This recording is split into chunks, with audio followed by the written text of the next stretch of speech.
জনগণকে যারা এখানে সংসদে দাঁড়িয়ে মূর্খ সাব্যস্ত করতে চাচ্ছেন তাদের উদ্দেশ্যে আমরা বলি, আপনাদের এই পজিশন গণভোটের পক্ষে হ্যাঁ বলার পরে আজকে গণভোটের বিপক্ষে অবস্থান নেওয়া বিএনপির দলগত মূর্খতা বা সততাকে প্রকাশ করছে মাননীয় স্পিকার।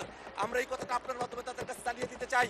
একটা বিষয় মনে রাখা প্রয়োজন মাননীয় স্পিকার, এখানে সরকার দলের পক্ষে পার্থ ভাই তিনি দাঁড়িয়েছিলেন, তিনি বলেছেন সংবিধান একটা কোয়াজি কনস্টিটিউশনাল পরিস্থিতির মধ্য দিয়ে আছে।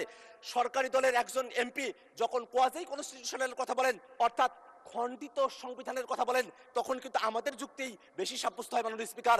কারণ তারা বারংবার সংবিধানের পরিপূর্ণ বাস্তবায়নের কথা বলছেন, কিন্তু আমরা বলছি এটাই বাস্তবতা যে বাংলাদেশ 5 আগস্টের পরে একটা এক্সেপশনাল অবস্থার মধ্য দিয়ে আমাদেরকে যেতে হয়েছে মাননীয় স্পিকার।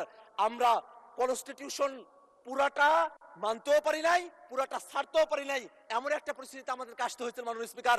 মাননীয় স্পিকার, সেই সময়টাতে খালেদা জিয়া, বেগম খালেদা জিয়াকে মুক্তি দেওয়া হলো, সেটা কোনো সংবিধানের ভিত্তিতে হয় নাই, কোনো আইনের ভিত্তিতে হয় নাই, সেটা জনগণের অভিপ্রায়ের ভিত্তিতে হয়েছিল।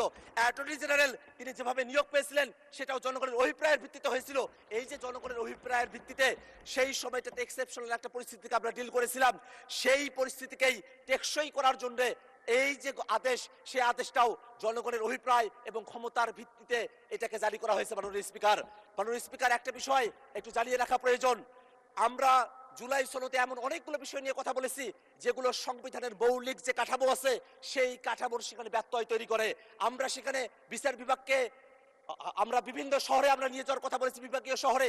সেই বিষয়ে বাংলাদেশের এর আগের কোর্টে তারা রায় দিয়েছিল যে এটা অসাংবিধানিক। এই ধরনের কিছু পরিস্থিতি এখানে রয়েছে মাননীয় স্পিকার। এমন অনেকগুলো সংশোধনী রয়েছে, এমন অনেকগুলো প্রস্তাব রয়েছে, সংস্কার রয়েছে, যেগুলো শুধু সংশোধনী দিয়ে সেটাকে টেকসই করা সম্ভব নয় মাননীয় স্পিকার।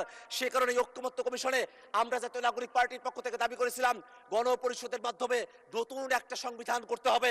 সরকার দলের পক্ষ থেকে বলা হয়েছিল সংসদের মাধ্যমে সেটা করতে হবে, এবং তারপরে ঐক্যমত্য কমিশনে সকল দল আলাপ আলোচনা করার পরে সকলে মিলে আমরা সিদ্ধান্ত গ্রহণ করেছিলাম যে গণপরিষদ না, সংশোধনা গাঠনিক ক্ষমতা প্রাপ্ত সংবিধান সংস্কার পরিষদ, তার মাধ্যমেই এই বিষয়টা সুরাহা করতে হবে মাননীয় স্পিকার। যদি তারা আজকে সেটা ভুলে গিয়ে থাকেন, সেই ভুলে যাওয়ার স্মৃতিগুলো তাদের মনে না পড়তে পারে, বিটিভিতে সেগুলো টেলিকাস্ট করা হয়েছিল, সেখান থেকে তারা যেন দেখে নেয় কিভাবে সংবিধান সংস্কার পরিষদের আইডিয়াটা সেখানে এসেছিল। এখানে জুনায়েদ সাকিব ভাই আছেন, তিনি তার পক্ষে বলেছিলেন, এখানে নূর ভাই আছেন, তিনি তার পক্ষে বলেছিলেন, এখানে যারা আছেন তারাই আজকে সেটাকে ভুলে গিয়েছেন মাননীয় স্পিকার। এটা আমাদেরকে বড়ই হতাশ করে মাননীয় স্পিকার। মাননীয় স্পিকার, আমি 1 মিনিট সময় বাড়িয়ে চাচ্ছি আপনার কাছে মাননীয় স্পিকার। মাননীয় স্পিকার, ওকে, 1 মিনিট বাড়িয়ে দেওয়া হলো, 1 মিনিটের মধ্যে শেষ করবেন, তখন মাইক অফ হয়ে যাবে। সংবিধান তো পুরোটা মানা হচ্ছে না মাননীয় স্পিকার। শেখ মুজিবুর রহমানের ছবি প্রত্যেক